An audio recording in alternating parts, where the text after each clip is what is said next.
morning comes from Philippians chapter 2, verses 19 to 30. Listen to God's holy word. All right, so I hope in the Lord Jesus to send Timothy to you soon, so that I may be cheered by news of you. I have no one like him who will be genuinely concerned for your welfare. All of them are seeking their own interests, not those of Jesus Christ. But Timothy's worth you know, how like a son with a father he has served me in the work of the gospel. I hope, therefore, to send him as soon as I see how things go with me, and I trust the Lord that I will also come soon. Still, I think it necessary to send you Epaphroditus, my brother and co-worker and fellow soldier, your messenger and minister to my need. For he has been longing for all of you and has been distressed because you heard that he was ill. He was indeed so ill that he nearly died, but God had mercy on him, and not only on him, but on me also, so that I would not have one sorrow after another. I am the more eager to send him, therefore, in order that you may rejoice at seeing him again, and that I may be less anxious. Welcome him then in the Lord with all joy, and honor such people, because he came close to death for the work of Christ, risking his life to make up for those services which you could not give me. This is the word of the Lord. Thanks be to God. A British publication once offered a prize for the best definition of a friend. Among thousands of answers that were received came the following.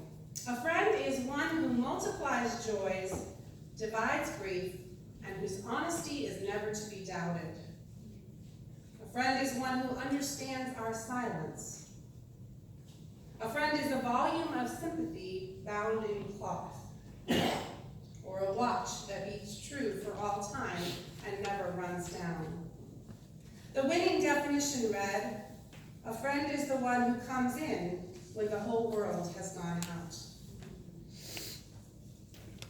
Socrates said, there is no possession more valuable than a good and faithful friend. And the writer of Ecclesiastes says, two are better than one. Indeed, friendship is a beautiful thing. And there is a great need in our society, a great hunger for friendship and for deep connection. And the more we get connected through the internet and technological devices, the more we lose that deep human interpersonal connection. We need friendship. And the amazing thing is that the whole of Christianity is about friendship. We were created for friendship with God. God wanted Adam and Eve to walk with him in the garden in the cool of the day. We are designed to live in a relationship with God, and we're designed to live in a relationship with one another that is deep and intimate. God said it is not good for man to be alone. And marriage was part of the solution, but friendship is another crucial part of the solution.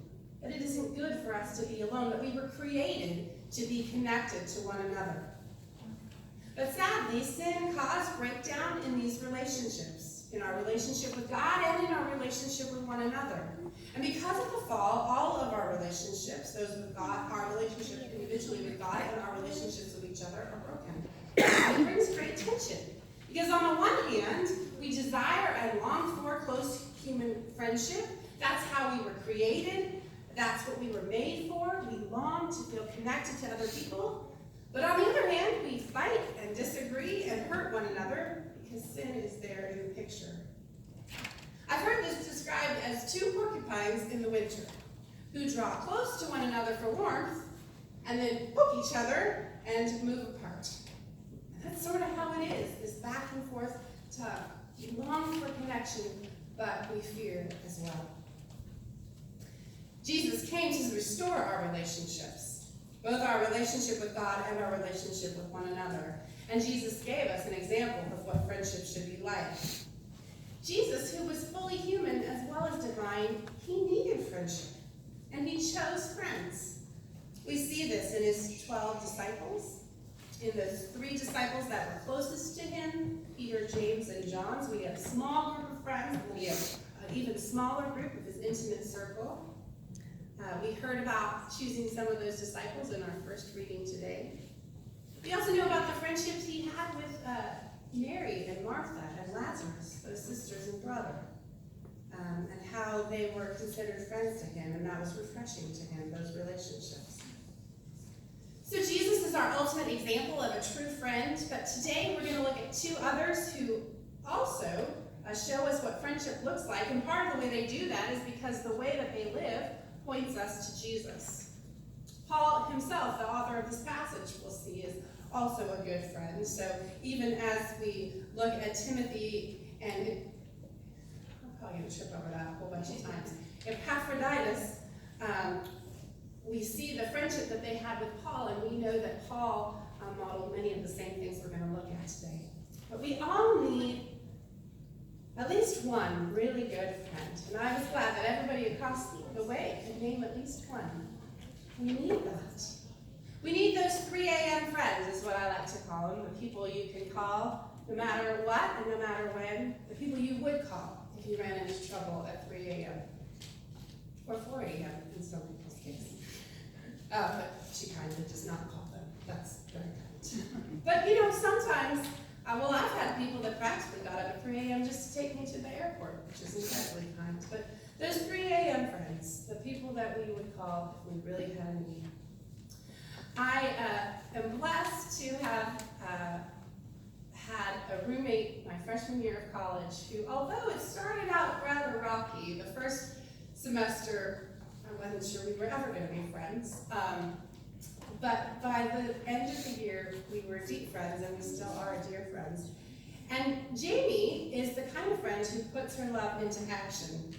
Now, some of you who are younger won't even imagine this, but some of you who are my age and beyond, remember when you could lose your work on a computer? That if you didn't save it and you didn't save it properly, you'd go back and it would all be gone. Yeah, because now everything saves automatically, so if you're younger, you don't even have to worry about that. Thank you, Jesus. But I was a freshman in college, and believe it or not, I had typed all my high school papers, and my mother had helped me type them. So I was just learning how to do word processing on a computer, and I somehow made a terrible mistake and lost the hours of work I had done on the term paper that was due the next day. And so, I'd written all my notes by hand because everything was different in those days. And so I had the first half of the paper, but I needed to finish the second half of the paper. So Jamie typed out my notes from the first half of the paper. I think she spent hours sitting next to me in the computer lab as I finished writing the second half of the paper, and we got it done. There's no way I could have reached the goal without her. That's just the kind of friend she's been to me. And I hope that you have those kind of friends, and that we are those kind of friends. It's very important to have someone that you can really count on. So Philippians is a letter of friendship. Paul is writing to people who are his friends, to people who he dearly loves. He even addresses them this way, my dear friends, he says. So these believers at Philippi are Paul's friends, and part of the reason for that is because they have labored with him in the gospel. They've supported him in his work of ministry, and he really treasures the relationship that he has with them, and they treasure him. We've been looking at the Philippians for the past several weeks, the book of Philippians. We've been looking at this letter Paul wrote to them, and we know that he is writing to encourage them, to say thank you for this gift that they've sent him, and to address some conflict that's going on in the church, and he's challenging them to live a life worthy of the gospel. That's been his challenge to them. Live a life worthy of the gospel. And the way that they're to do this is by imitating Jesus. So earlier in chapter 2, Paul writes to the Philippians and says, "Let the same mind be in you that was in Christ Jesus." So in order to really have a robust and flourishing life together, they are to live as Jesus to one another. So now Paul is writing about two of his friends who really show what it means to live as Jesus to others. We have in Timothy and Epaphroditus living examples of what Paul is talking about, of what he's calling the Philippians to do. So in our passage that we read today, Paul talks of practical matters. He talks of coming and going and how he's sending Epaphroditus now, and he hopes to send Timothy soon, and he hopes to come himself before long. But in addition to that, we are also given this beautiful insight into Paul's friendship with these two men. So we see Paul in a very human way here. I think we often sort of see him as this super apostle up on some pedestal, but here we see that he's a human being who also needs friendships and needs relationships, and that these two men are his true friends. So in this passage, we see 4 marks of Christian friendship, and we're going to look at those together, these 4 marks of Christian friendship. The first mark is a genuine concern for others. Look at chapter 2, verses 19 to 20. Paul writes, "I hope in the Lord Jesus to send Timothy to you soon, so that I may be cheered by news of you. I have no one like him who will be genuinely concerned for your welfare." Now, Timothy had become a Christian through Paul, you may remember. Paul considered him his son in the Lord. They were very close friends, and they'd been through a lot together. Timothy accompanied Paul on his travels, and he was there when Paul traveled to Philippi. So the Philippians knew him. They knew him well. Timothy had spent time in prison with Paul, and he often goes as Paul's emissary, as Paul's representative, because Paul completely trusts Timothy. So he sends him as his representative to bring information, advice, encouragement, whatever's needed. Here, Paul pays tribute to Timothy as one who is genuinely interested in the concerns of others. And he contrasts that with so many around who are looking out for their own interests. And I think this is a temptation for all of us. It's part of human nature and sin, that we want to look out for our own interests first. We are tempted to be more interested in ourselves than in others. You see it when we look at a group photo. When you look at a group photo, whose photo do you look at first? Who do you look at first in that group photo? It's usually ourselves. So Paul chooses his friends, as his friends, these two men who were quite different from those around them. He loved Timothy, who took a genuine interest in others, and he loved Epaphroditus, and says his death would cause him great sorrow. Paul is full of praise for Epaphroditus and shows genuine concern for his safety and well-being. Epaphroditus was a loyal friend to the Philippians and to Paul. And when he becomes ill, he's not worried about being sick, but he's worried that the Philippians found out that he was sick and that they're worried about it, and so his concern is for them and not for himself. And that's part of why Paul's sending him back. His concern is for them and not for himself, which is always hard, but it's especially hard when we're sick, right? That's when we really want the sympathy and the attention. But even in the midst of being so very sick, Epaphroditus' concern was for others and for the Philippians. Dale Carnegie, in the book How to Win Friends and Influence People, states, "You can make more friends in 2 months by becoming interested in other people than you can in 2 years by trying to get other people interested in you." And isn't that the case? And this genuine interest isn't just for those who are already Christians. Our friendships are a wonderful way to introduce people to the good news of Jesus Christ. It is through friendship that people usually decide to come to faith, or to come to a class that will teach them about faith, or will come to church because someone they know and care about invites them. We don't make friends in order to evangelize, but because we have a genuine concern for others, we genuinely care about our friends, we want to share with them the good news of Jesus. So, Christian friendship has a genuine concern for the other person.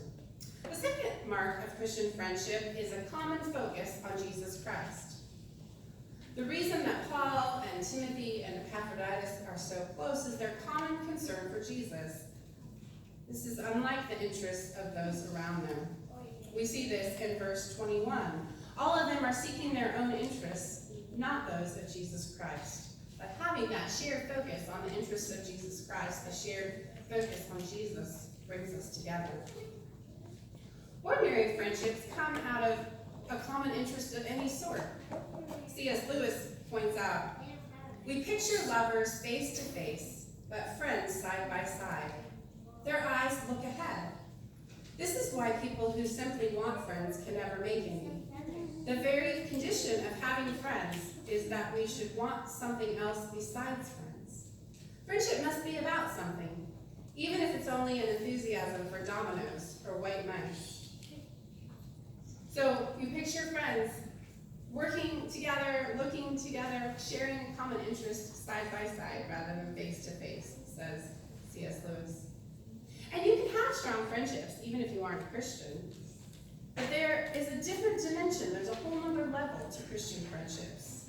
It goes beyond sharing an interest in dominoes or white mice or anything else, because there's this closeness that the New Testament calls fellowship.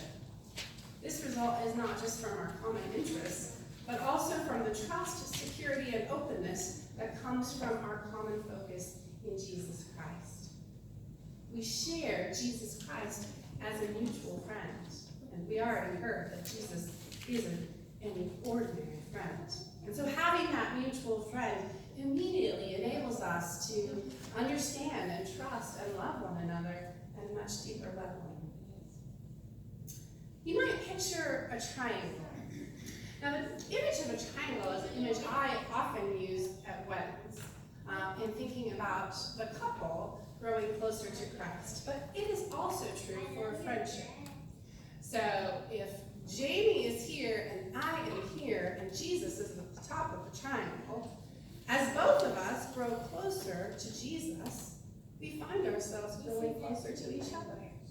So just as that's true for husband and wife growing closer to Jesus and finding themselves closer to each other, it's also true in our friendships. And when we're close to Jesus and when we share that mutual friend, we have closeness with one another.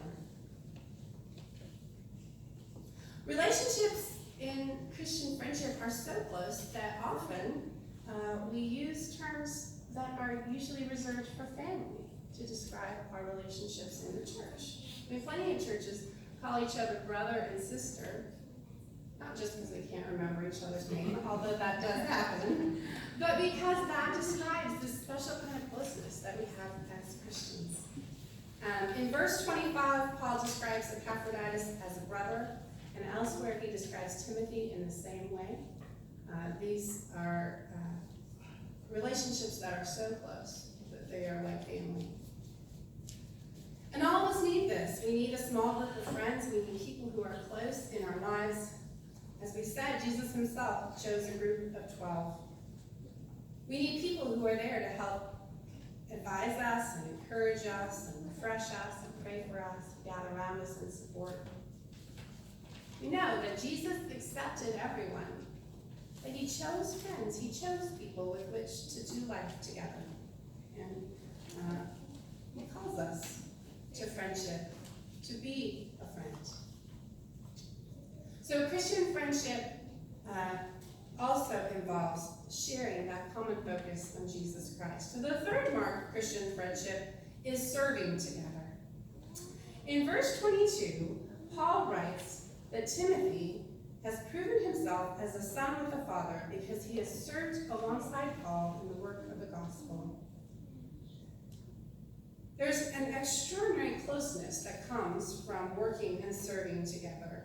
And this is part of the closeness that Paul has with the Philippians. I said at the outset that that's part of their friendship, is that they have served with him in the gospel, and they've supported him in his ministry, and they have also co-labored in the work of sharing Jesus. But it is part of what is creating the closeness between these two other friendships as well, serving alongside one another. Now, Christianity is, or being in the church or having Christian friendship, is really fun because it brings together people who would not ordinarily be together and would not ordinarily know each other. I mean, I don't know what other occasion all of us would have to be gathered in a room if we weren't Jesus' friends. But the Christian faith, being friends with Jesus, brings people together who are different ages and backgrounds and races educational backgrounds, socioeconomical backgrounds, all come together, and we are united with this common purpose of getting the word out about Jesus. And it's really important, this purpose about getting the word out about Jesus is important not just that others could hear, but it's also important for the life of the group, or for the life of the fellowship and the relationship. We need to be in mission together. If there is a small group, or even a church, that becomes inward focused, that can only think about themselves and what's happening in their little group, if they forget the mission, if they only start navel gazing and thinking about what's happening inside, eventually they'll die. Right? The thing that brings life, the thing that brings energy, the thing that brings vitality is that mission and service and looking outward and caring for the needs of others. And so it's incredibly energizing to our relationships when we serve alongside one another. If you've ever been on a mission trip or involved in a service project, you know what I'm talking about.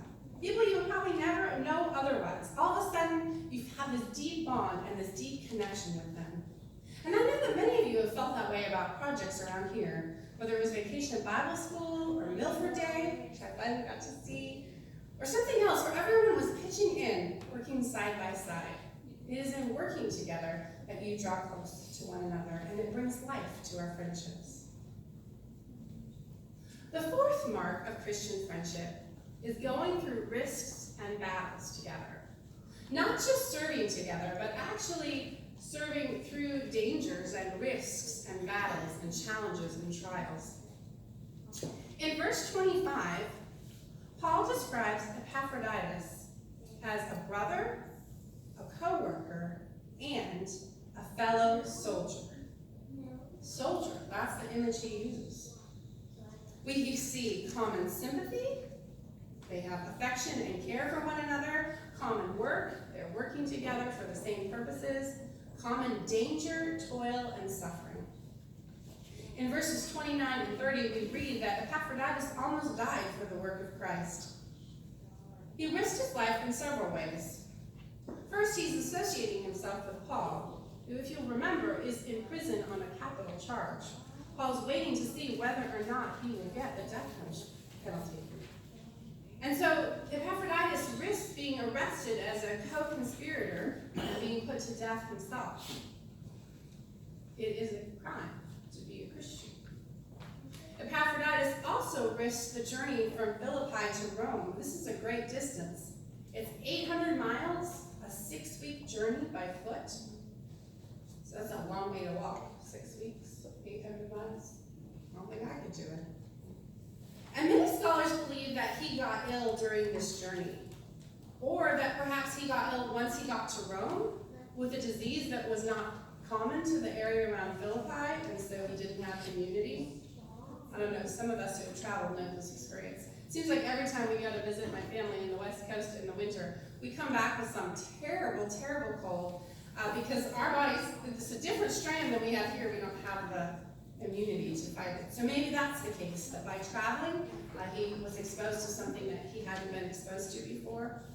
Or maybe it's the fact that once he got there, he exerted himself so hard in service to Christ and in service to Paul that he got ill and nearly died. Maybe he was in danger of just wearing himself out. However, it happened to be that Epaphroditus had been so sick, he was willing to risk his life for the sake of his friend Paul. He didn't stay put where he was, safe and secure in Philippi, but he went to where Paul was. And the Christian life involves risk. It's not all easy. We are fellow soldiers.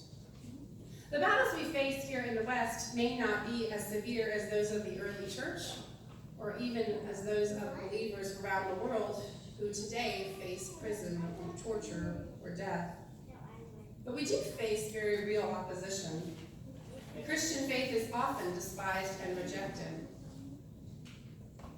In the early church, there was a society of risk takers who called themselves the Gamblers.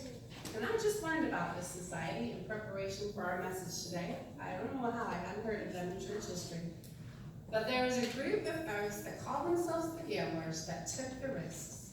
These men and women fed the hungry, visited prisoners, and ministered to those who were sick with dangerous and infectious diseases, even to the risk of their own lives. The gamblers weren't the only Christians who helped during the plague. In fact, that's something that Christians became really well known for. In various eras, when the plague would hit a city, it was Christians who remained there to care for the sick and the dying. And they were able to do this because they were not afraid of dying themselves. They didn't see any harm because they could stay and serve, and if they were to die, they would get to go and be with Jesus. An early example of this was in 252, when a plague hit Carthage. People were leaving the city as fast as they possibly could because of the threat of contamination. And the Christian leader Cyprian drew all the Christian leaders together in that town, a place that persecuted Christians, a place that had blamed the Christians for all their problems, a place where there had been terrible, terrible persecution. The Christians had been put to death for their faith. And they said, fan out through this town and give to all according to their need.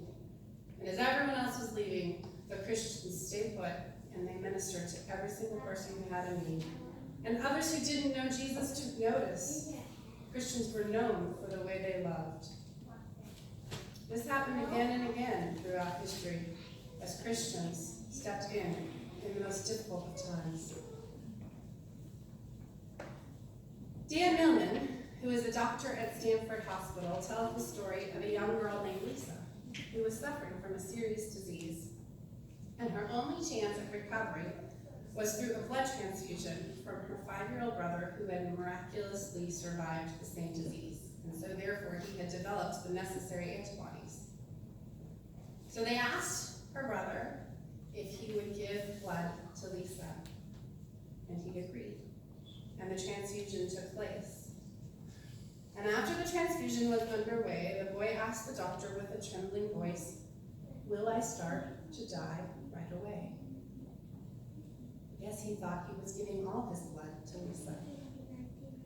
The doctor immediately explained that he was not about to die, but he was so impressed by the boy's courage that he asked him why he'd been willing to risk his life. The boy replied, "She's my sister, and I love her." When talking about his friendship with his disciples, Jesus said, "Greater love has no one than this, that he laid down his life for his friends." All friendship involves taking risks and being vulnerable to one another. Friendship will always involve the risk of being rejected, hurt, let down, and disappointed. But it is in giving that we receive. And it is in risking our lives for others that we find life and friendship. Perhaps you know the Sunday school definition of joy. J-O-Y. Jesus, others, and you.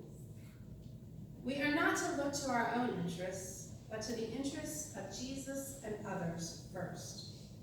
We are not to seek friends for ourselves, but to be a friend to others. We can follow the example of Timothy, Epaphroditus, and Paul, who were friends, who loved one another in this way, and who followed the example of Jesus himself.